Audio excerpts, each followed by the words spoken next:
organizado por la Fundación, la Delegación de La Coruña de la Fundación Nacional Francisco Franco y de la Asociación Nacional, Cultural e Histórica de Víctimas del Frente Popular.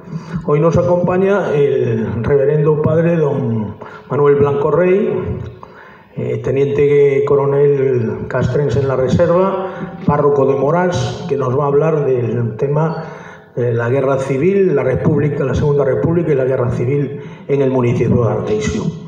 Don Manuel nace en San Pedro de Armentón, pero de muy niño se va con sus padres a la parroquia de Loureda, en el municipio de Arteixo. Queda huérfano de padre con muy poquitos años, creo que con 4. Tiene una vida extraordinaria de luchador, de trabajo, antes de tomar la carrera del encuentro con Dios nuestro Señor.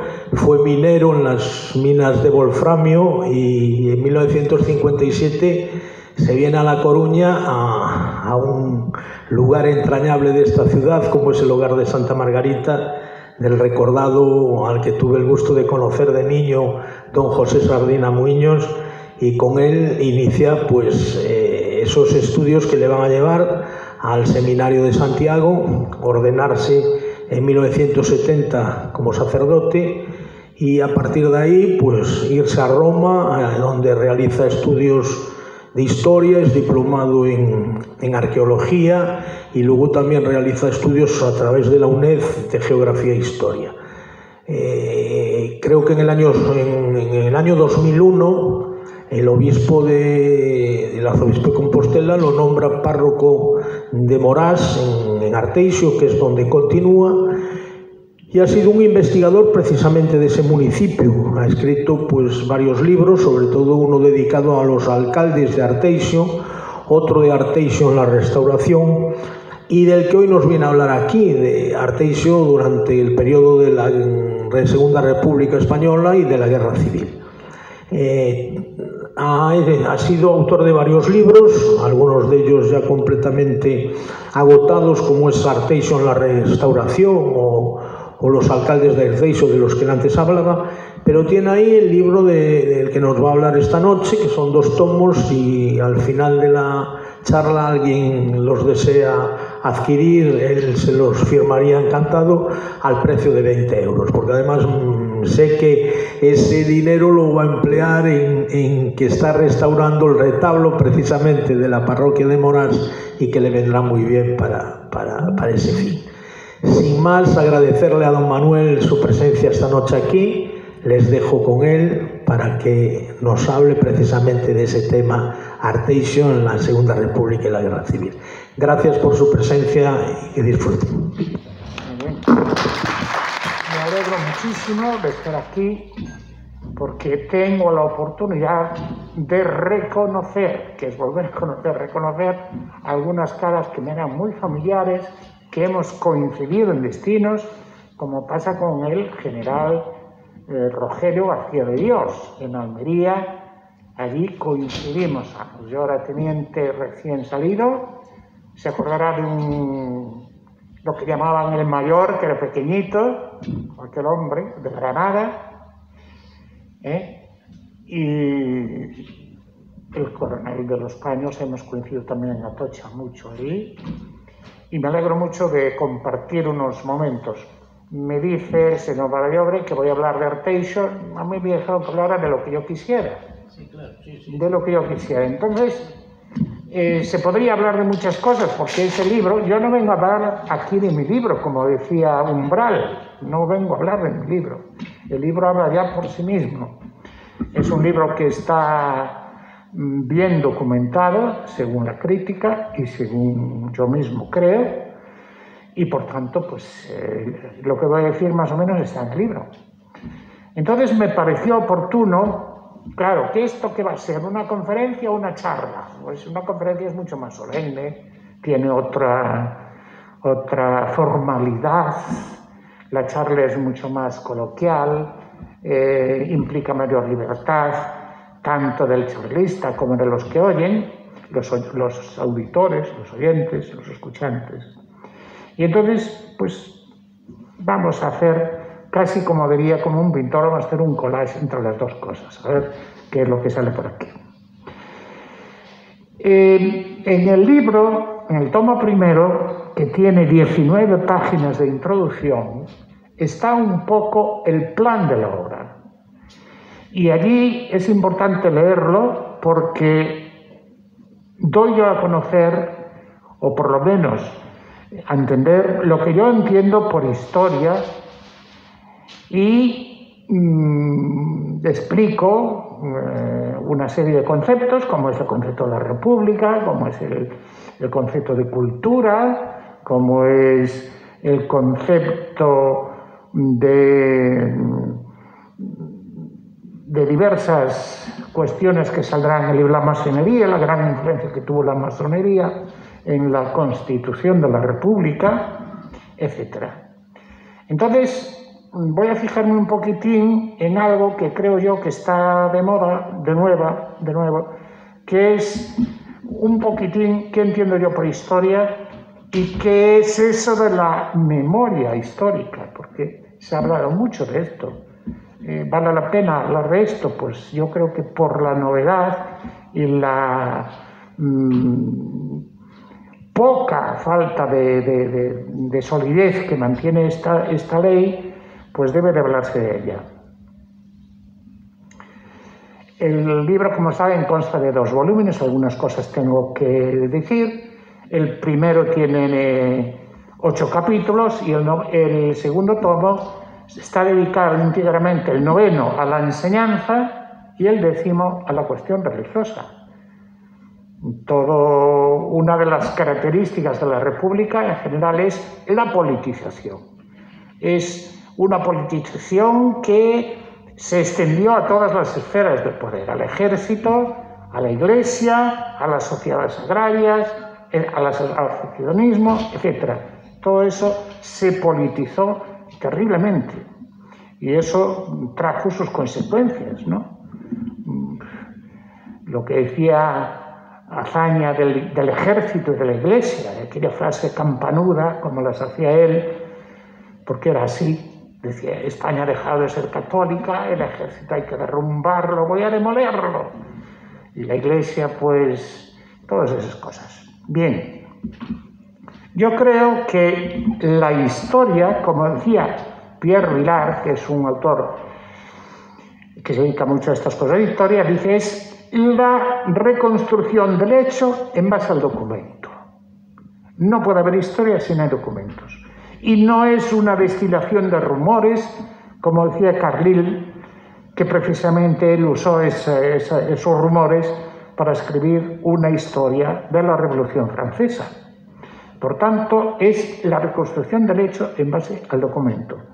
Algo así apunta también el evangelista San Lucas en el prólogo de su evangelio, cuando dice que, puesto que muchos han emprendido la tarea de componer un relato de los hechos, se han cumplido en nosotros como un relato de los hechos que se han cumplido entre nosotros, como los transmitieron los que fueron desde el principio testigos oculares y servidores de la palabra, también yo, dice Lucas, he resuelto escribírteles por orden, ilustre Teófilo.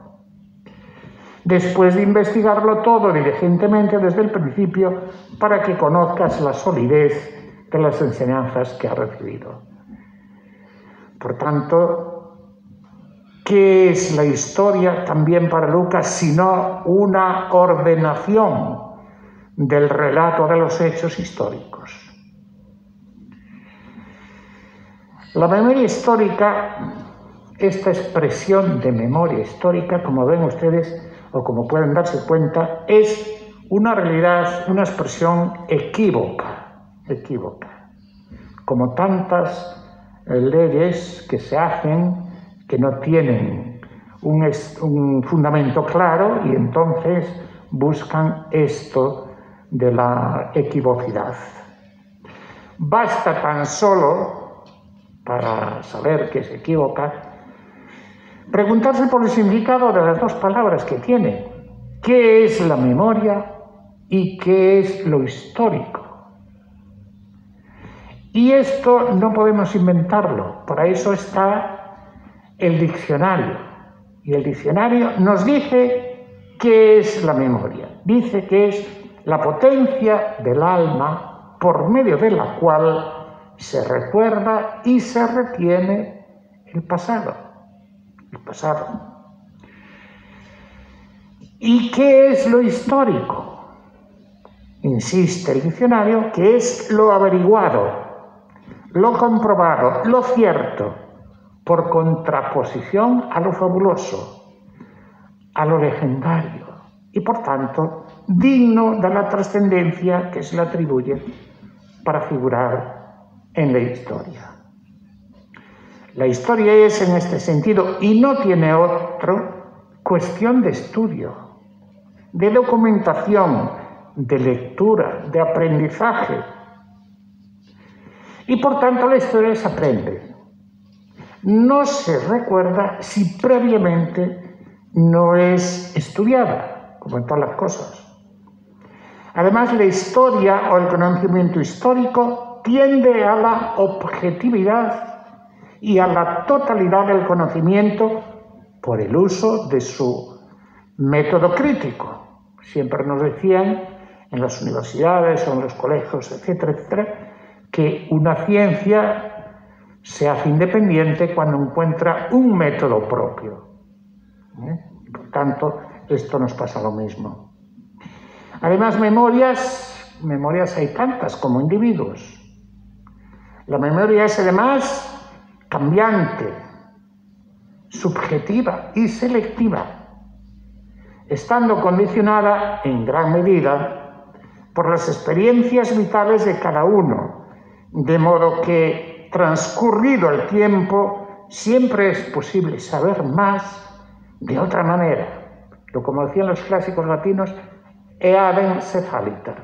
Sabemos lo mismo, pero lo enfocamos de otra manera, porque las experiencias de la vida, porque las condiciones de la vida nos influyen para ir aportando serenidad a juicios a veces que damos precipitadamente.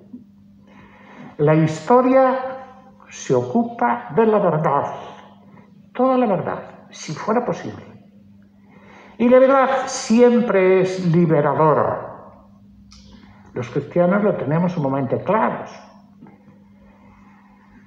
Basta recordar lo que dejó escrito San Juan en su Evangelio, en el capítulo 8. Dice Jesús: si permanecéis en mi palabra, seréis de verdad discípulos míos. Conoceréis la verdad y la verdad os hará libres. Recuerden cómo interpretaba Zapatero, expresidente del gobierno, este párrafo. Él decía: no es la verdad la que nos hace libres, es la libertad la que nos hace verdaderos. Es una frase que parece que es una floritura y es peligrosísima. Esta interpretación de Zapatero es propia de un masón y, según fuentes muy fidedignas, él lo fue o lo sigue siendo, porque está escrito en algunos libros y no ha denunciado nada. Le incitó el autor a que se declarara y se calló. De este modo, entendiendo lo que es Zapatero, se puede entender que su acción política, la del expresidente del gobierno, me estoy refiriendo, carezca de referencia antropológica y moral, siendo la expresión clara de la total autodeterminación en virtud de la cual los deseos individuales hay que transformarlos en derechos. Y así él estaba ocupado, también ahora parece que algo de eso hay, por hacer tantas leyes. Yo he concedido el derecho, yo he hecho el derecho a tal, a cual, oiga. Pero el hombre, que es un ser racional, no puede sustituir la búsqueda de la verdad por campañas de propaganda ideológica, con enfoques meramente meramente políticos. Los historiadores y mucho más la Iglesia y cada uno de nosotros que somos sus miembros debemos tener paciencia en la búsqueda de la verdad, ya que según el principio sabio, la verdad es como la mañana, se va clareando con el tiempo. Y de la verdad sabía mucho Santa Teresa cuando nos dejó escrito aquello que casi todos hemos tenido que aprender de memoria. Nada te turbe, nada te espanta, todo se pasa, Dios no se muda, la paciencia todo la alcanza. Quien a Dios tiene, nada le falta, solo Dios basta. Paciencia para encontrar la verdad. Y hay una frase también del Evangelio, o esta misma, la verdad os hará libres. Veritas liberavit vos, lo pongo en latín, que lo traduzco al castellano, la verdad os hará libres. Y en el griego, pues sustituyen la palabra latina por los griegos, claro. Tai he aletheia eletheusere chimas. La verdad. Preguntó Pilato a Jesús, ¿qué es la verdad? La estaba viendo y no fue capaz de detectarlo. Yo soy el camino, la verdad y la vida. Para los revanchistas, procedan de donde procedan, me gusta recordar la frase de aquel gran poeta militar, político y periodista argentino que se llamó José Rafael Hernández, que vivió del año 1834 al 1836 y que advertía, quizá premonitoriamente, sepan que olvidar lo malo también es tener memoria. Y hay gente que no olvida de ninguna manera, incluso la expresión que está ahí, perdono pero no olvido. Sepan que olvidar lo malo también es tener memoria. Estamos en un mundo donde la verdad brilla mucho por su ausencia. Se conoce ese sistema nuevo con el nombre de la posverdad. La verdad, como valor apreciable y tesoro escondido, está infravalorada y a la baja.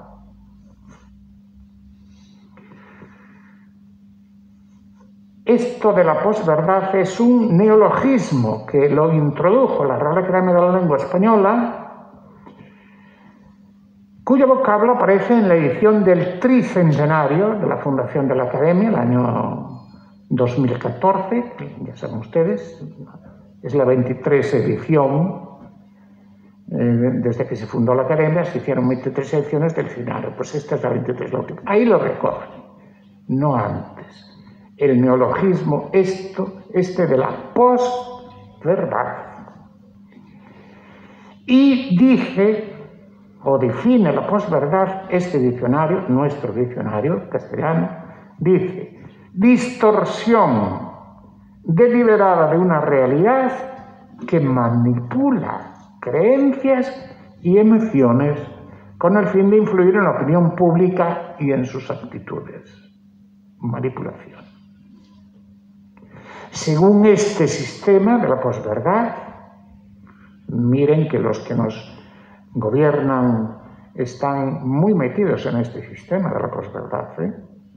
Según este sistema, no interesan los hechos, los datos, los documentos, la realidad de las cosas en sí, sino el mensaje y sobre todo el sentimiento que puedan provocar en nosotros los acontecimientos, es decir, se da mayor credibilidad a la influencia que los sentimientos y creencias de los individuos produzcan en uno que a los hechos objetivos y reales. No me interesa, suelen decir estos seguidores de este sistema, no me interesa saber si una cosa es verdad o es mentira. Las mentiras, pues, se asumen como si fueran verdades, porque así se sienten o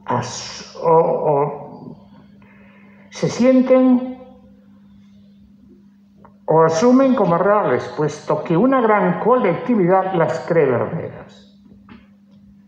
Esto corre el peligro real que la persona, poco a poco, deje a un lado la honestidad intelectual y el pensamiento objetivo para creer en la credibilidad de noticias falsas y sin sentido.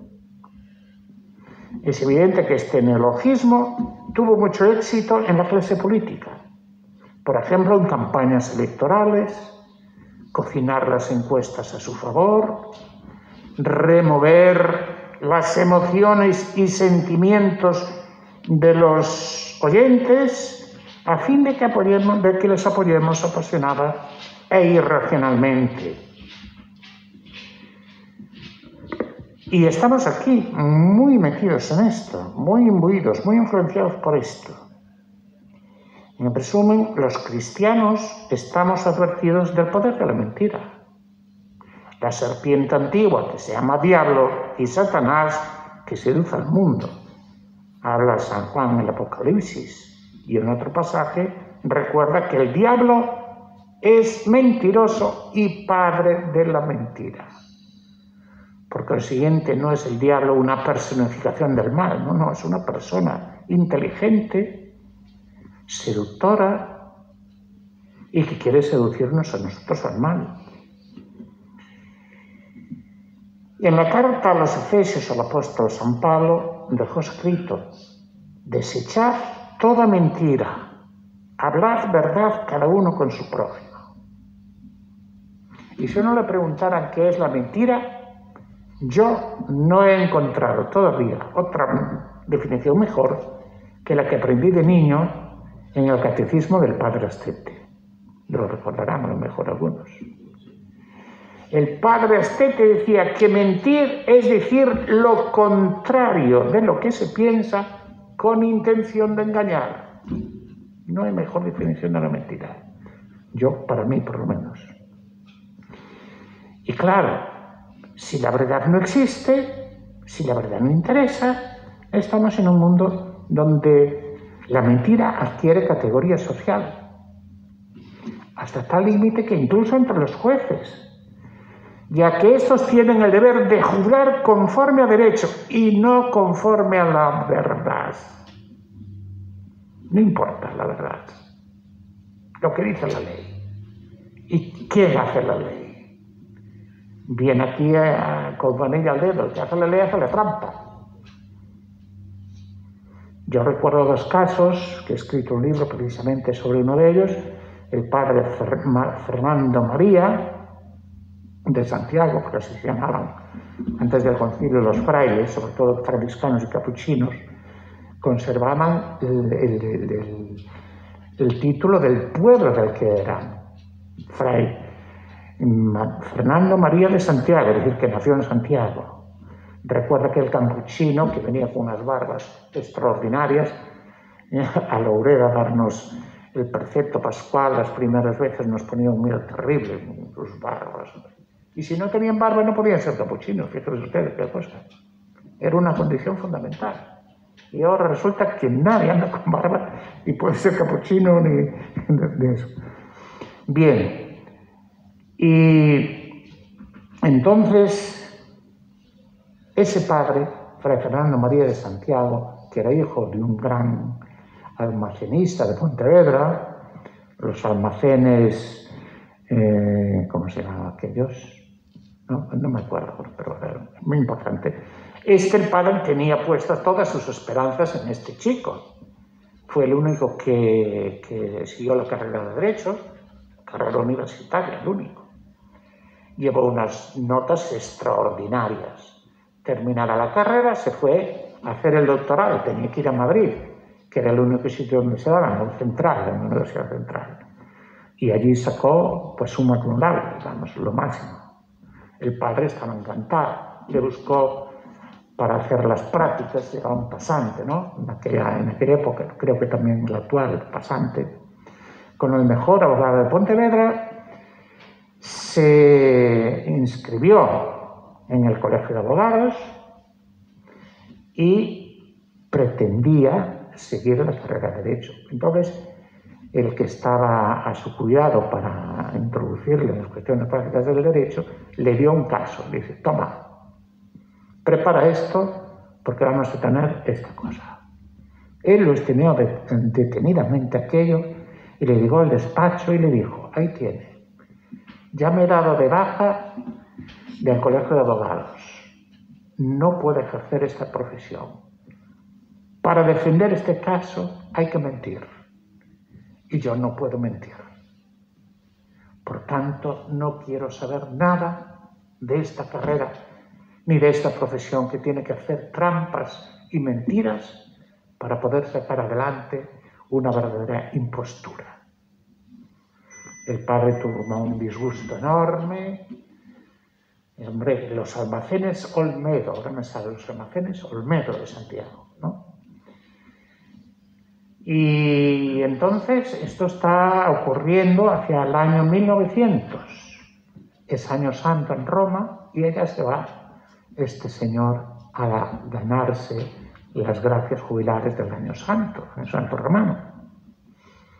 Va con un médico de Santiago y entonces se encuentran con un chico, un capuchino joven, muy dicharachero, muy simpático. Les acompaña hasta Zaragoza. Allí después el capuchino creo que se queda en un convento de allí para seguir más tarde a Roma y ellos van para Roma.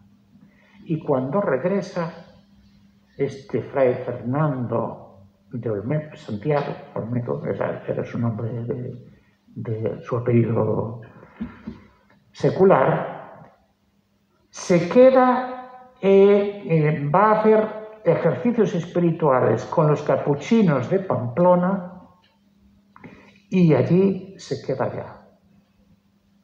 No vuelve, no regresa a casa. Él antes había querido ser jesuita y el padre se lo impidió.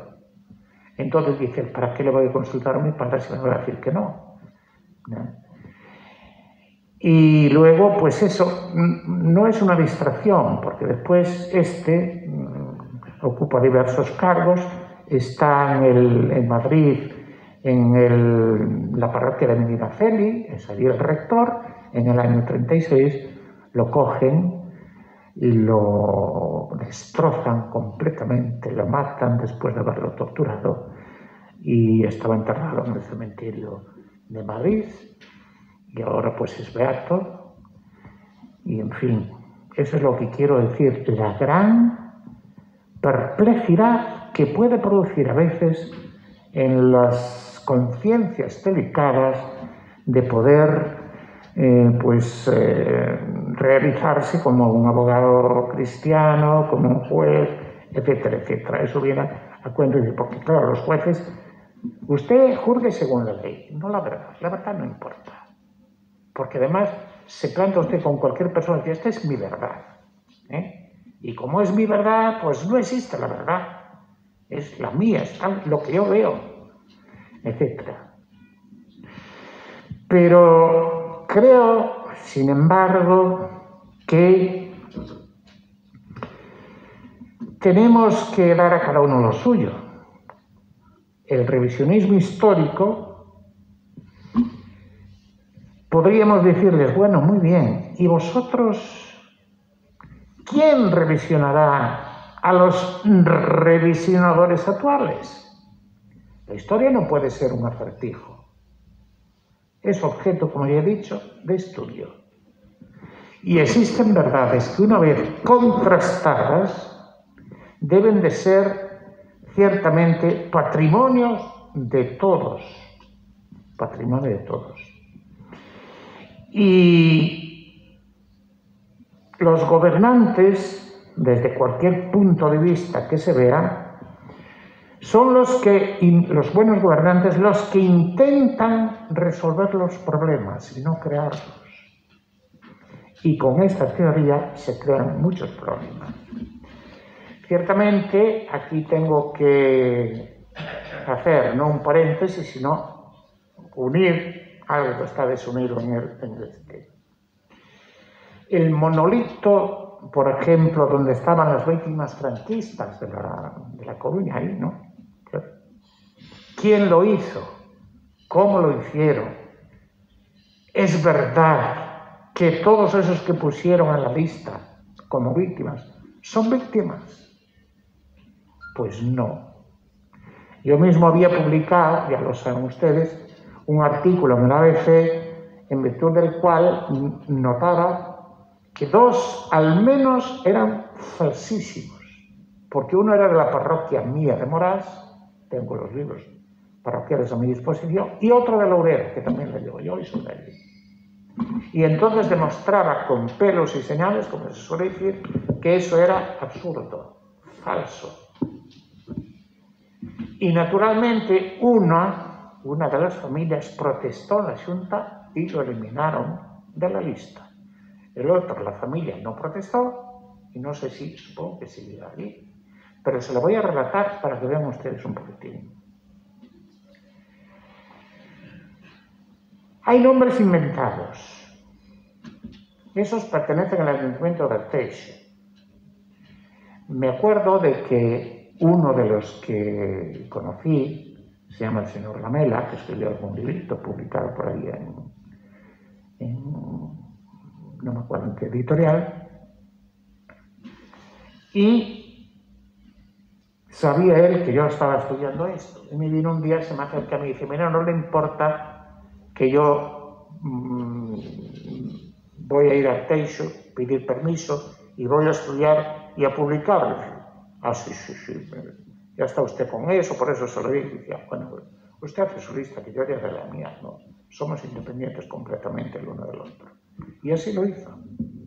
Y él, me consta que sí, que estudió estos dos personajes que yo decía. Uno es Manuel Román Rumbo, natural de la parroquia de San Esteban de Morás, y uno de los que pusieron allí.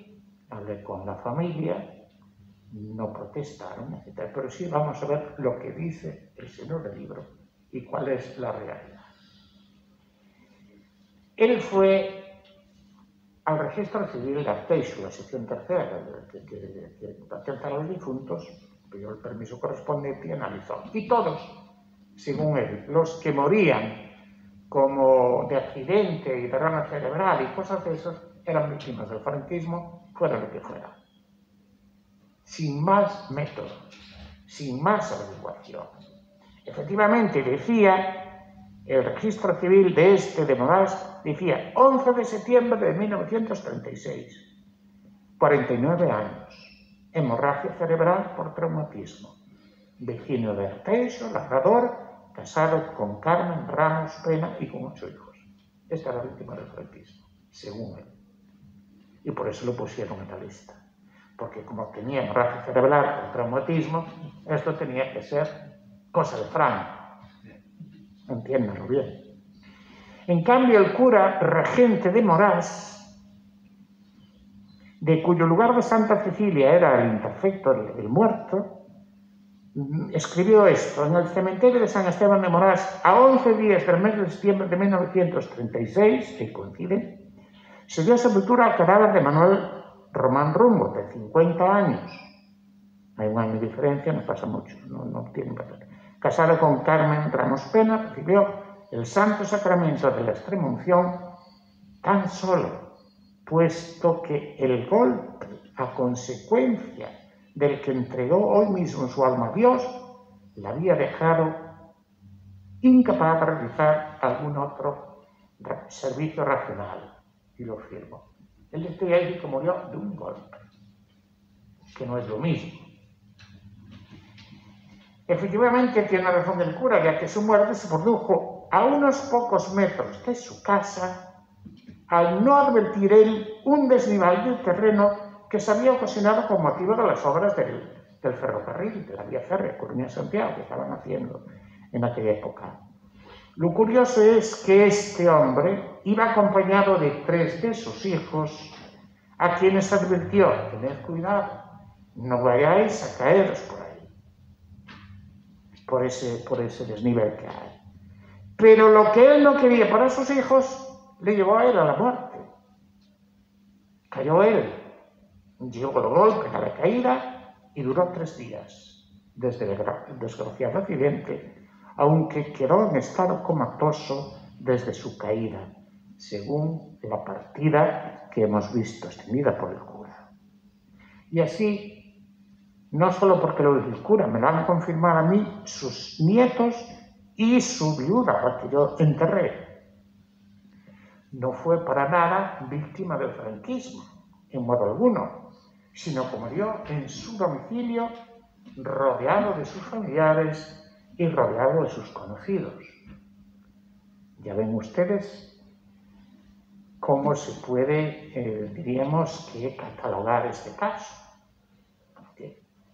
El otro es el que lo sacaron del monolito, porque la familia, a instancias mías, les fue a protestar. Vieron las quejas en Santiago y le dijeron, si no es verdad, fuera con ese. Y quedó muy enfadado, porque se llamaba Monje, me parece que Alfonso, no sé, Manuel Monje. Pues ese. Vamos, se indignó. Conmigo no le habla usted de cura más porque vamos. No, ni yo le voy a hablar a ese individuo. Pues este estuvo metido ahí. Ya, hombre, es un negocio, parte de eso. Les habían dado de la memoria histórica. Claro, que tienen una subvención, les dan una subvención, etc. Bien. Les voy a proponer este caso que es todavía más curioso. Escribe el registro civil de Arteixo, 21 de septiembre del 36. Arias Varela, es Arcas, pero la Mela no supo leer porque ciertamente aquel señor secretario que inscribía las actas tenía una letra muy complicada. Yo tuve que leerme muchas para hacerme con la letra y luego en algunos casos preguntar a la familia. Y como conozco las familias, pero Arias no hay, ¿cómo puede ser eso? Sí. Pues Arcas Varela se llama. Bueno, Arias Varela, Manuel, 62 años. Fíjense lo mismo, ¿eh? Hemorragia cerebral por traumatismo. Es víctima del blanco. Apareció en Mato Grande, Loureda, Arteixo, jornalero, casado con Estelia Varela Bellón y con 4 hijos. No les voy a decir toda la historia de él, pero porque no se sale del caso. Pero el cura dice lo siguiente. Hay que contrastar las fuentes. Él coge una sola fuente y yo me cogí 2. Y conozco el terreno, y las personas y las familias. Dice, en el cementerio parroquial de Santa María de Loureda, el día 22 de septiembre de 1936, se dio sepultura eclesiástica al cadáver de Manuel Arcas Varela, de 61 años de edad, casado con Estrella Varela Bellón, hijo de Simón y de Manuela, natural y vecino de esta parroquia. Falleció ayer en el lugar de Fortesende a consecuencia de haber caído de un pino. Fíjense ustedes qué relación tiene eso con Franco. De haber caído de un pino. Dice, no recibió los santos sacramentos a causa de su muerte repentina. Se le aplicó a misa de enema y se le hizo el oficio de sepultura. Y para que conste, lo firmo. Bueno, pues este señor, que quedó también muy joven, sin padre, pues, porque su padre... sin madre, su padre se casó en segundas nupcias, lo cual es legítimo y santo, si se quiere llamar así. Pero una tía le dio tanta impresión al niño y le pidió al padre que este niño viene con nosotros. Y fue para la casa de Arcas, por eso se le pidió de Arcas. Fue para allí. Era un poquito más pequeño, era pequeño, y resulta que cuando se casó fue a vivir para el lugar Fortesende, el lugar de la esposa, le llamaban yo pequeño de Balaína, hasta que vendió a casa, así estuvo. Entonces yo digo aquí un poquito, los historiadores en ningún caso deben dejarse deslumbrar por meras sospechas o simples indicios, sino en documentos que puedan ser contrastados. Está claro que el morir a consecuencia de hemorragia cerebral por traumatismo e incluso el abrir diligencias sumariales por este hecho no implica necesariamente relación causa-efecto con la guerra. Con la guerra, ni con la guerra civil, ni con ninguna. Tanto en la guerra como en la paz, uno puede caerse de un pino y morir a consecuencia de ello, como sufrir una caída que le ocasiona la muerte. De hecho, Manuel Arcas murió en Mato Grande, un monte de un pariente suyo, a donde fue a podar pinos. Por otra parte, no debe olvidarse que la profesión de pinero o piñeiro, incluso el nombre italiano existe, piñeiro, como apellido, los apodos muchas veces se convierten en apellidos, ¿no? Ferreiro, Piñeiro, etcétera, Zapatero, todas esas cosas. Estaba muy extendida en varias parroquias del ayuntamiento, es decir, que murió ejerciendo su profesión o relacionada con ella, que en este caso concreto se había subido al pino y se acabó. Se acabó así.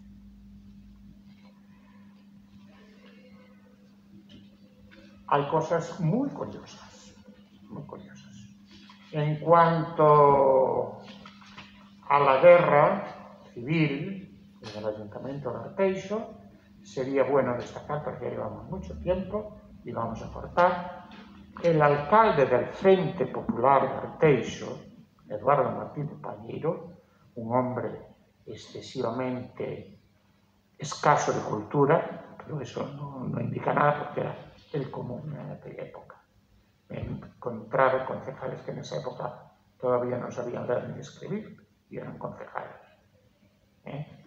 Y entonces tenía poca cultura y se le ocurrió pues meterse con el clero. Menos mal que estuvo 5 meses porque no le dio más tiempo. Fue desde marzo hasta julio, 20 de julio. Y entonces empezó una campaña feroz. Cogió al pobre cura de Arteixo, que era un santo varón, por eso abusan muchas veces de los mejores, porque los otros se pueden defender, estos no quieren defenderse.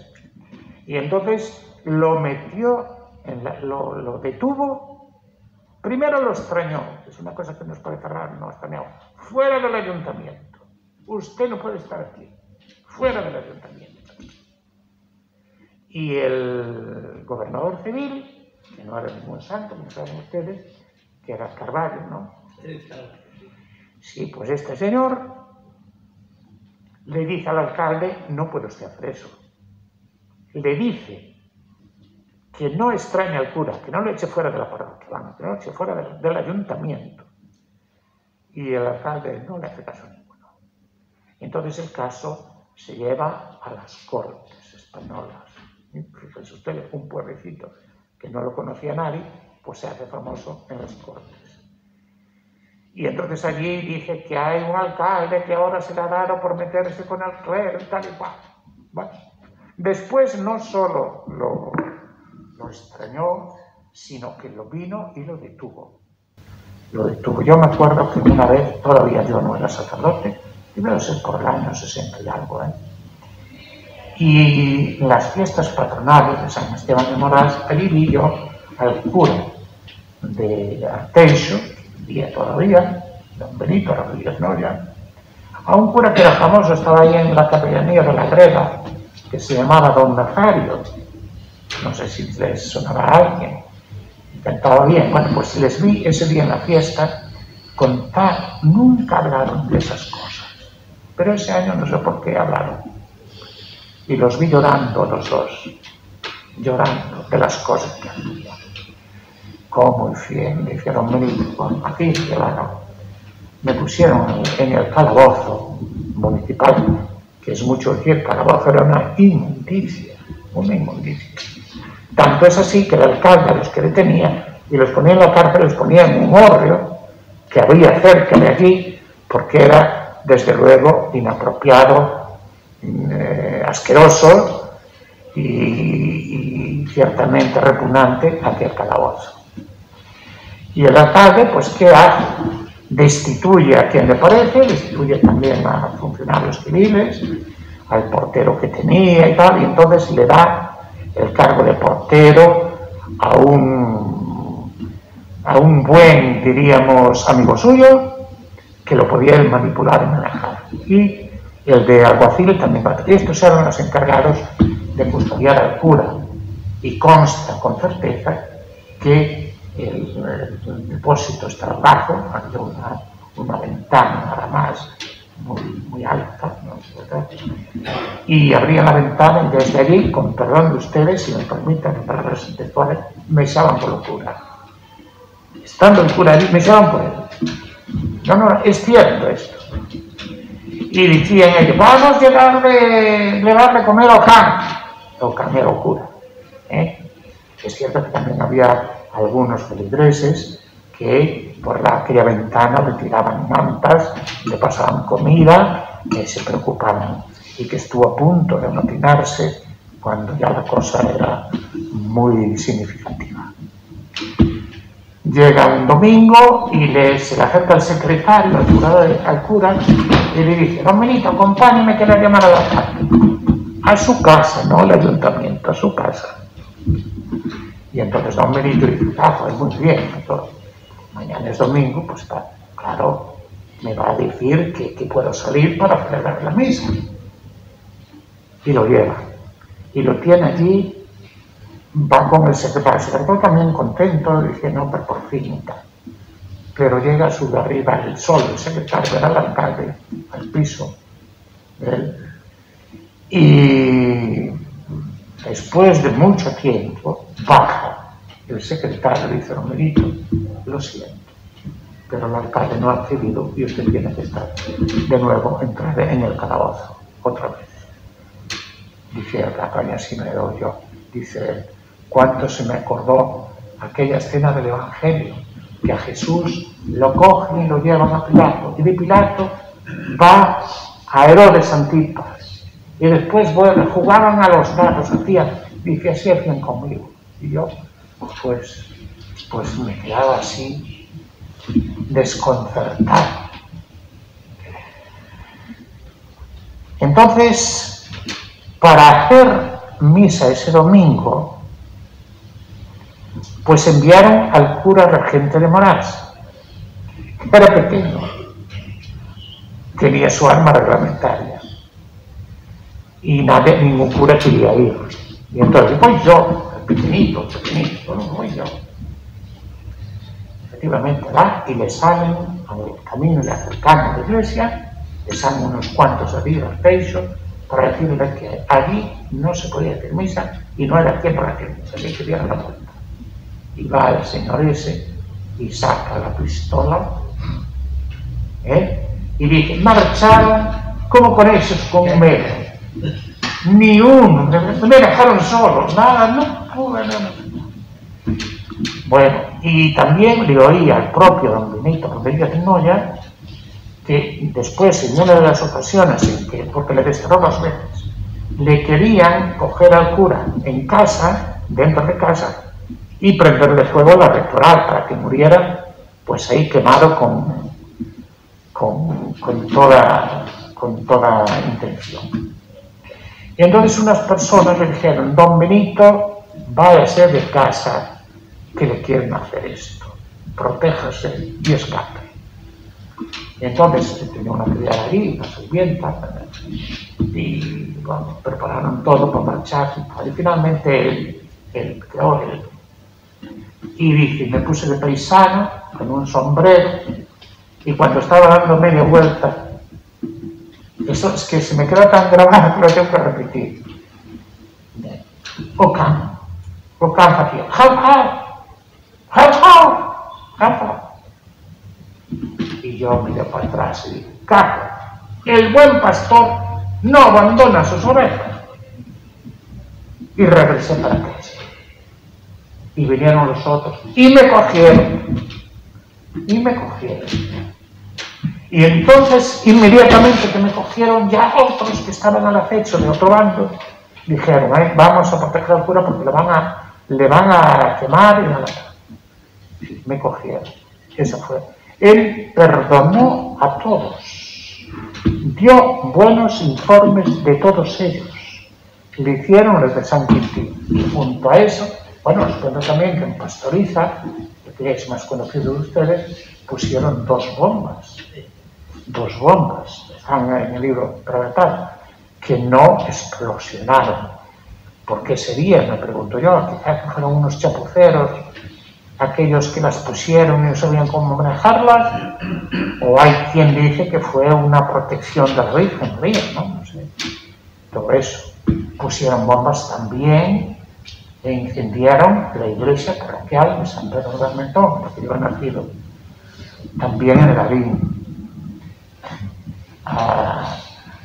De Pastoriza les puedo contar una cosa muy curiosa. El párroco era bastante bueno y tenía de su propiedad unos montes y les ponía muros, ¿no? Estaban murados, tienen un muro por ahí.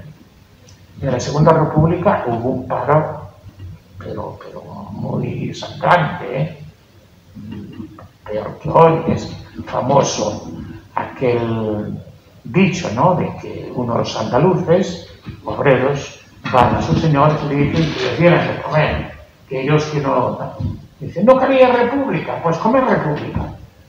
Comer república. Eso crea al paro que insistente y numerosísimo que había. Entonces este cura pues les mandaba, me enseñan un muro de un monte que no me gusta como está. Y ya vi derrumbar el muro y levantaron de rampa. Y cuando terminaron, ya está doblado, ya está el muro. No me gusta. Tirarlo por ahí. Y levantaron, y así más veces, hasta que se dieron cuenta. ¿Y el cura por qué lo hacía? Porque quería darles trabajo sin que lo notaran ellos. Sin que lo notaran ellos. Pues después, cuando lo del Frente Popular, había un señor que yo he conocido, desde luego, que era el alcalde de barrio, y tenía un carro conducido con una vaca sola, Y era duro, sí, no, tenía sus salidas. Que iba a acabar. Está también consignado ahí porque es cierto. Y le decía, lo he puesto por allí, aquí oír a ver, cura mayor de mal. Le decía, pasa morita pa' esquerda, que el rey está derrotado. Pasa morita pa' esquerda, que el rey está desmoronado, está derrumbado. Y ese mismo le dijo al cura, mire, había en el cementerio, que estaba en el atrio, tenía unos carteles que decía, mirad como lo que veis y lo que seréis, una cosa así, no me acuerdo ahora lo que entonces. Ese mismo señor le dijo al cura, esas letras hay que quitarlas de ahí. Y el cura, que era buena persona y un buen señor, pero también tenía su carácter, dice, él no las quito. Etiquitas si eres hombre. No desaparecieron cuando después. Este cura también daba unas muy buenas cestas por Navidad, lo que se llamaba el aguinaldo, no faltaba de nada. Y entre ellos, en la Navidad del año 35, le da a una señora ya un poco mayorcita esa cesta bien nutrida. Cuando las elecciones del Frente Popular, y según la propaganda, las ganó las izquierdas, cosa que eso se ha revisado, me han dicho que no es así, pues salió una señora, esa misma señora, saben ustedes lo que es un jabillo. Un jabillo, un tomón. Salió, vio al cura y se lo puso al cuello. Así, por la culpa súa non dos curas, la culpa dos curas, España está así, había que cortarles a todos a cabeza. Esa señora que había recibido aquel aguinaldo y que había recibido tantas otras cosas, así estaba España. La solución que proponía esa señora, que era la de muchos, era matar a los curas. Bueno, pues esto es un poquito, pues querían convertir las iglesias en salas de fiesta y de música y de todo eso. Bien, ya lo saben ustedes. Yo, cuando oigo que quieren poner como modelo la Segunda República, eso no es modelo de nada, sino de barbarie y de revanchismo. Es frases ahí que están muy bien recogidas del mismo Azaña, de Largo Caballero, que decía que era incompatible la democracia con el socialismo, etc. Todas esas cosas. Bueno, no quiero entretenerme más que hablar más de la política. No. ¿Quiere continuarlo? No. ¿Haciendo alguna pregunta? Bueno, todo esto que he referido es desde que ganó las elecciones del Frente Popular hasta el 18 de julio. Bueno, sí, pero... Porque si no hubiese sido, bueno, ya hubiese sido si no hubiese el lanzamiento, no hubiese triunfado aquí en Galicia, hubiese pasado como el resto de España, donde no triunfó, hubiese sido el asesinato masivo de todo el pleno. Claro. El regular, monjas... Me aludió aquí el señor aquí yo oía estaba en Rabat de Santa Margarita. Eso mismo me dijo don José Sardé, yo mi doctor vitalista. Y me dijo, si no fuera por Franco, España sería como Checoslovaquia. O como Colonia, o como... Él nos ha liberado del comunismo y del desorden y del muerte a los agresores. Eso lo dice él. No se puede decir hoy que no es políticamente correcto, pero lo políticamente correcto es hacer los políticos. La verdad es siempre la verdad. Mírese cómo se mira. Fue una no de otra salida, porque no había gobierno, era un desgobierno total, sobre todo en el Frente Popular. Eso, el mismo Portela Valladares dice en sus memorias, y tantísimos otros, ¿no? El mismo Azaña, cuando tiene aquel sermón en la Generalidad de Cambio Plaza de Cataluña, el sermón de las 3 P's, piedad, perdón y paz. Piedad, perdón. Y como él después de tantos exabruptos que tenía ese hombre, porque era así su carácter, como él pues repensó las cosas y murió, según está documentado, hay de los escritos, hay uno de Jiménez de los Santos, y ahora se acaba de publicar uno sobre Azaña, y murió pues eso, con la sacramentado, rezando el Santo Cristo con una gran piedad y arrepintiéndose de todo el mal que había hecho. Y él dijo que su gran equivocación, según él, en España habían sido 3 cosas fundamentales: la ley de congregaciones religiosas, la Constitución y no sé qué más, 3 cosas. Eso fue lo que yo hice. Y también dice él que nadie como él tuvo tanto poder. Y entonces él salió con aquello que está escrito, no hablo de Petro Prego. Dice, ¿sabéis lo que hacía yo cuando alguien se me oponía? Yo que tenía todo el poder. Pues le ponía el pie encima. Y si él veía que se levantaba, el pie se lo ponía en la cabeza. Para que no... Azaña. Bueno, ministro de la guerra, fue Azaña. Se llamaba lo que hoy es Ministerio de Defensa, ministro de la guerra. Él tenía un resentimiento porque no hizo lo mismo. No era capaz de eso, no quiero que tengamos más profundidad. No, y está demostrado que quiso acceder a la Academia General de ETA y no. Por eso le venía a efectivamente. venía de eso. Era militar 100%, era anticatólico. Cosa rara, porque estudió con los padres del Escorial, los Jerónimos, ¿no? Sí. ¿No? Del Escorial. Pero resentido también. Era muy resentido, muy desconfiado. No cabe duda que es un hombre inteligente, sin duda. Pero emplea la inteligencia, la emplea para el mundo. Hasta el final, casi hasta el final. Ramón.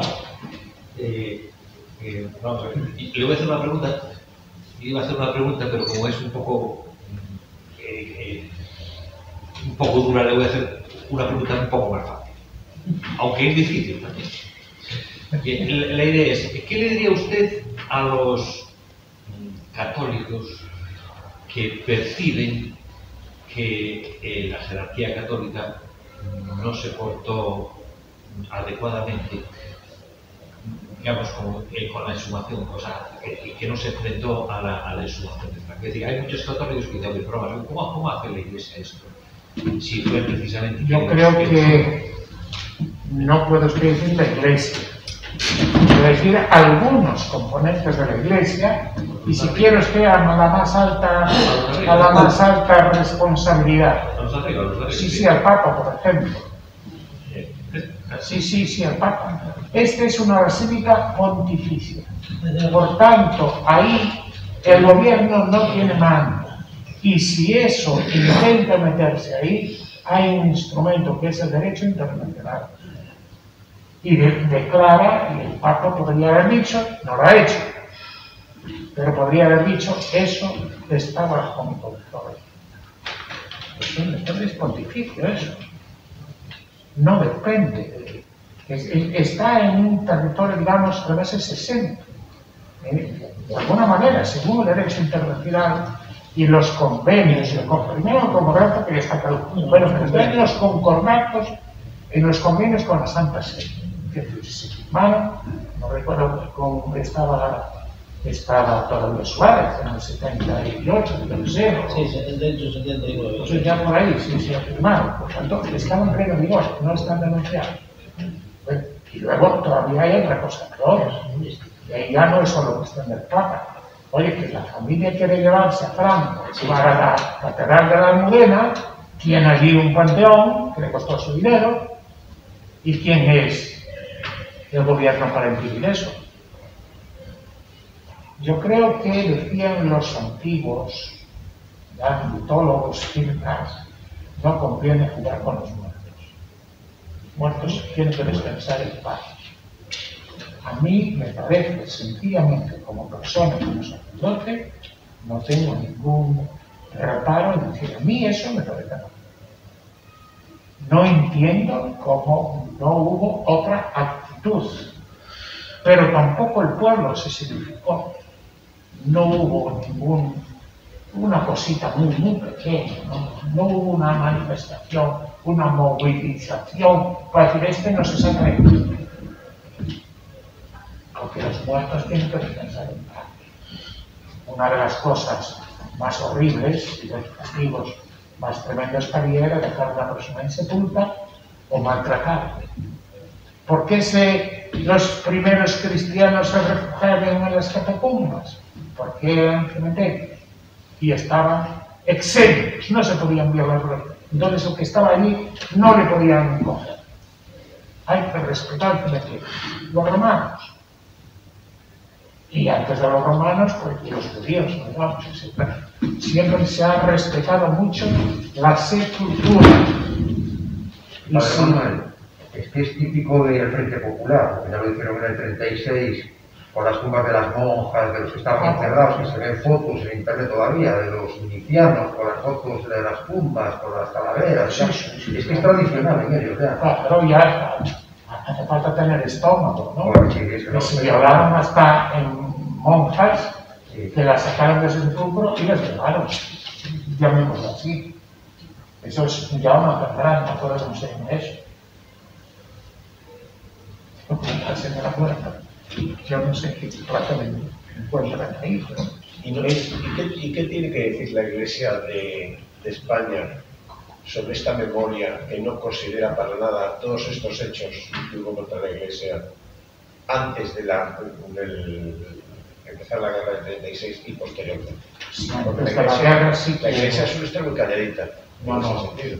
Antes de la guerra estuvo muy abandonada. No le hicieron caso. Pero está ahí. Si quiere usted, hay un libro escrito que yo le ruego que lo publicara. Nunca lo quiso publicar, luego a última hora el obispo de Badajoz, que fue auxiliar de Sevilla, había hablado con él. Montero. Antonio Montero. La persecución Montero, religiosa en España, todo eso. eso está publicado en la época de Franco, que es un estudio muy documentado, diciendo, pero tiene usted ya en la misma guerra, la declaración del episcopado colectiva, excepto el obispo de Vitoria y el arzobispo de Tarragona. El arzobispo de Tarragona, pues porque estaba expulsado. Pero si no, y el cardenal, el famoso, que estuvo después el arzobispo de Sevilla, Segura, ¿verdad? Ahí habló con toda claridad. Y eso, Franco sí fue más agradecido, porque eso sí lo tuvo en cuenta, porque la resonancia que tuvo aquella pastoral fue mundial. Y los obispos de las diversas naciones se solidarizaron inmediatamente con el episcopado español. Y entonces comenzaron a hacer propaganda por esos países y a matar dinero para atender a las víctimas de la guerra y todo eso. Eso es evidentemente cierto. Y por eso tanto le criticaban a Franco y a los obispos de franquistas. Y que les llamaban a Franco bajo palo, y no saben qué dicen, porque llevaban a Franco, al rey Alfonso, entonces es una tradición no solo de España, sino de los países católicos. Bajo palo. Si me permite, Como ser canónigo el Franco era canónigo de la Basílica de Santa María la Mayor. Y el presidente de Francia es canónigo de no sé quién. Todos tenían algo, ¿no? Lo tenían algo. Honorable, a ver si me entienden. Pero tenían algo, yo no he visto eso. Y este rey, pues, pero que todavía continúa siendo.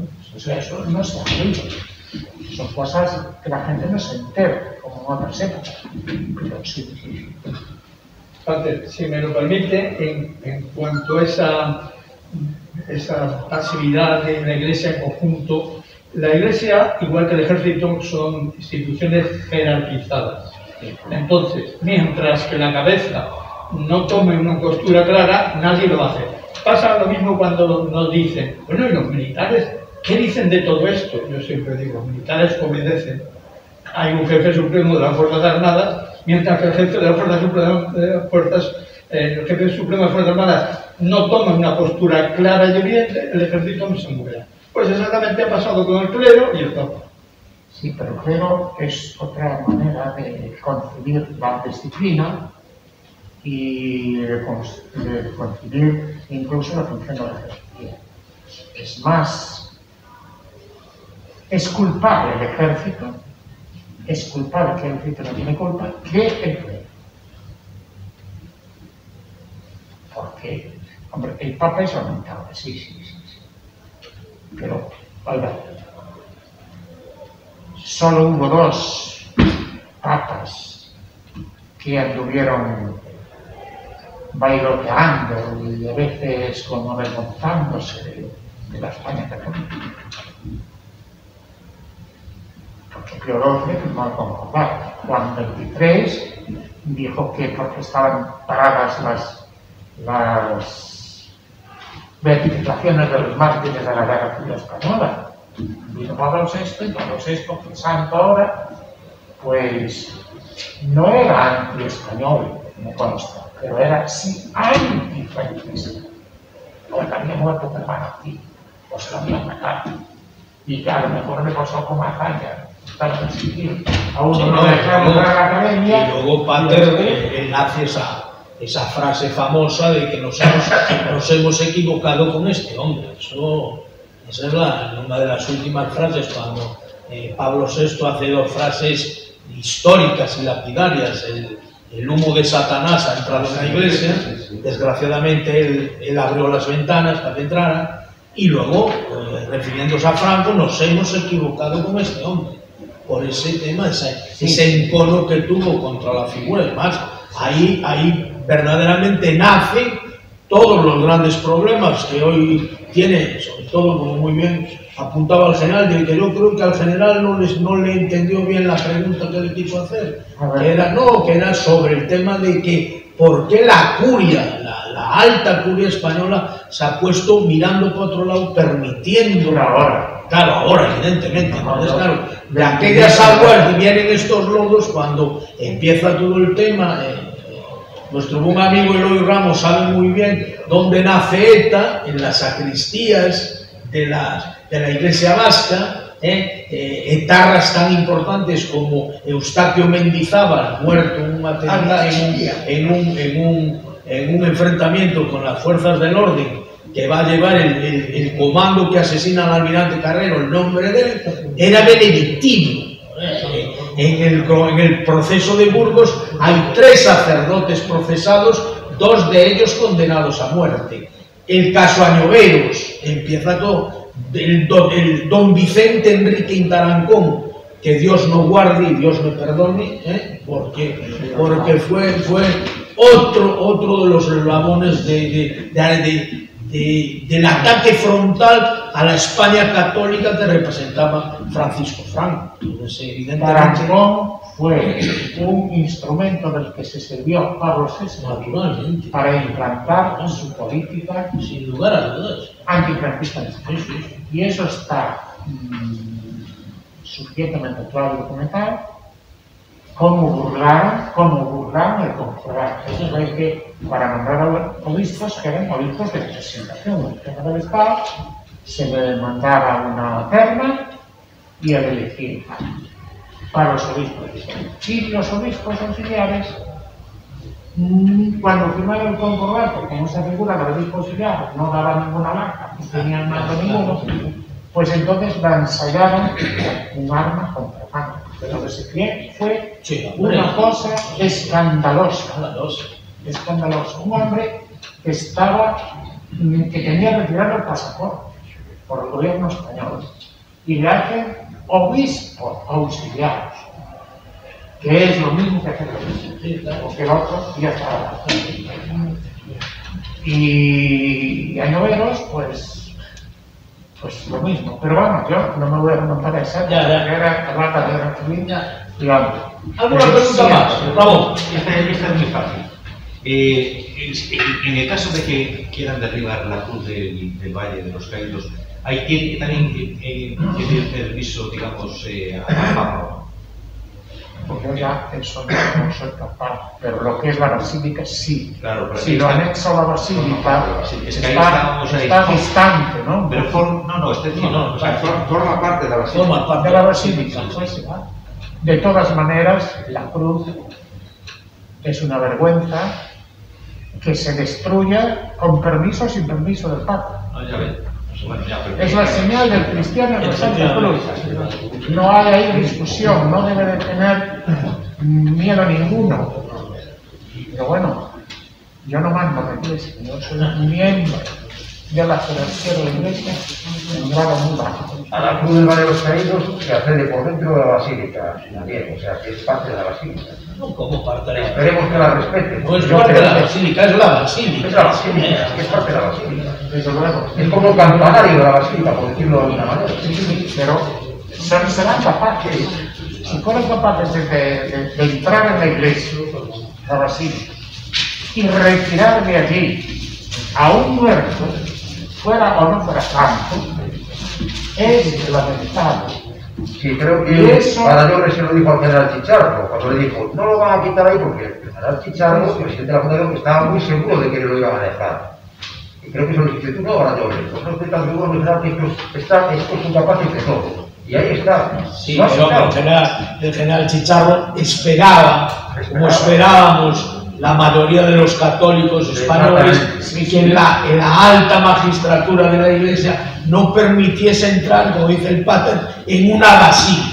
Porque ahí se aplica el tema del derecho internacional. Es lo mismo que si tú mañana no puedes entrar en donde está mi amigo Henry Guyat, que es el cónsul de Dinamarca, no le puedes entrar en el piso de él porque es territorio de Dinamarca. Y Dinamarca tiene con España unos convenios, en el cual que nadie puede entrar en la embajada de España en Kuala Lumpur o en La Habana. Entonces, es que ese es el tema. Entonces, nadie esperaba que el Papa se lavase las manos, se pusiera de perfil, y aquí pues los cardenales, el presidente de la conferencia episcopal y todo el mundo mirarse para otro lado y dejarse lo que es peor, dejarse solo por completo al bueno del padre Cantera, en su lucha por...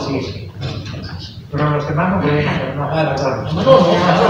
Gente de a pie, claro. El presidente de la conferencia episcopal, que no es de los más decididos, no podía hacer nada. El arzobispo de Madrid, en la Basílica, no podía hacer nada. Eso hay que saber quién era el que tenía el mando ese. Lo tiene el Papa. No podía evitarlo, pero no sí podría haber hecho unas declaraciones oficiales, personales, diciendo esto es inadmisible. Él y todos los demás. Pero bueno, no han sido los únicos que se han puesto atención. Como dice bien Karim, ha sido... Sí, eso ha sido una cobardía. Y una vez que han sido capaces de profanar la tumba de Franco, son capaces de cualquier cosa. Todo aquello que se les permita. Sí. No se puede esperar ya en que no lo van a hacer. No lo harán si saben que puede ser consecuencias. Es que es un ejemplo demasiado claro. Meterse con los muertos, hasta los ateos lo respetan. Sin lugar. ¿Alguna pregunta más? Antes era un delito robar un cadáver, yo no sé. Si lo continúa, no se puede interpretar. Se lo puedo decir yo que por soy... haber cogido el cadáver de Franco y secuestrarlo y no dejarlo sacarlo de donde está, es un robo. Sí, pero es que ahí estaba conjunto. Y eso es donde partió, del presidente de Alguien tendría que poner una denuncia, llevarlo a los tribunales, y nadie lo pone, nadie lo hace. No lo hubieran hecho caso. Se confabularon todos contra Cristo, Cristo fuera. Y aquí pues una cosa similar. Entonces, ¿qué es delito? Eso sí, se lo digo yo que soy cura y tengo un cementerio muy claro, 2 cementerios. Y se llama la profanación de cadáveres. Está en el Código Canónico. Cualquier señor que vaya al cementerio, sea parroquial, pero yo no voy a hablar ahora de los civiles, o civiles, porque no hay más que una ley para los cementerios civiles. Y por ejemplo, sin querer profanar, va y abre la tumba, porque es un nicho, y la abre usted sin permiso del párroco, el párroco le puede aplicar profanación de cadáveres. Y le cae un paquete, bueno, está respetado. Pero Franco no goza de ese respeto, no gozó. No, o por lo menos no lo respetaron. Podrían haber también dicho eso, pero es perder el tiempo. Es evidente que el que manda... ¿Quién nombra fiscal? Aquella clase que se destapó. Puede estar. Se lo dijeron. Eso no está la clave, como le contestó a la familia Franco el Tribunal Constitucional en menos de un día. Es así. Está todo contaminado. Pero yo pienso que la conferencia episcopal tendrá sus juristas que podrían haber seguido alguna denuncia. Sí, pero la conferencia episcopal en contra de lo que cree la mayoría de la gente. Como se ha presentado, como el caso este famoso, el caso Gali, un señor particular puso un no denuncia y se ha abierto una investigación. En aquel caso se podría haber hecho lo mismo y dar lugar a una investigación por intentar profanar un cadáver. Pero mire usted, en contra de lo que cree la mayoría del pueblo, que es una información del pueblo católico, la conferencia episcopal no tiene jurisdicción ninguna. El presidente no manda nada, porque cada obispo en su diócesis es el único responsable. De manera que la conferencia episcopal dice, bueno, pues desde ahora no se puede comer carne los martes, y dice los obispos Santiago. Yo, en mi diócesis, no me defendería por ese día. Y no le tiene por qué hacer caso ninguno porque no tiene autoridad. Es un ente, la Conferencia Episcopal, de coordinación pastoral, no de entrometerse en la Iglesia. Bueno, pues el de Madrid. El de Madrid podría, pero el de Madrid no podría meterse en la Basílica porque es, ya os repito, está bajo el dominio pontificio. Entonces la Basílica no puede. Manda lo que yo. O sea, todos los Hombre, caminos tiene más influencia. conducen a Roma. Es un cardenal. Sí, es lo único. No hay más. No se puede ocultar lo que es. No hay más. Bueno, pues si no hay más preguntas, va a tener un nombre de la delegación de la Fundación Franco y de la Asociación Cultural, Nacional, Cultural e Histórica de Víctimas del Frente Popular. Le quiero hacer entrega de esta copia del guión del caudillo Francisco Franco que cubrió el féretro en el momento de esa profanación, cuando lo sacaron sus nietos y familiares del Valle de los Caídos, con destino al panteón del cementerio del Pardo, para que lo tenga como un recuerdo de nosotros, de la Fundación Francisco Franco, que queda a su entera disposición para lo que todo lo demande. Muchísimas gracias por su presencia y por habernos deleitado con esta charla. Y a todos ustedes, muchísimas gracias por su presencia. Que pasen una feliz noche y bueno, ahí están los libros si alguien lo desea. Pues,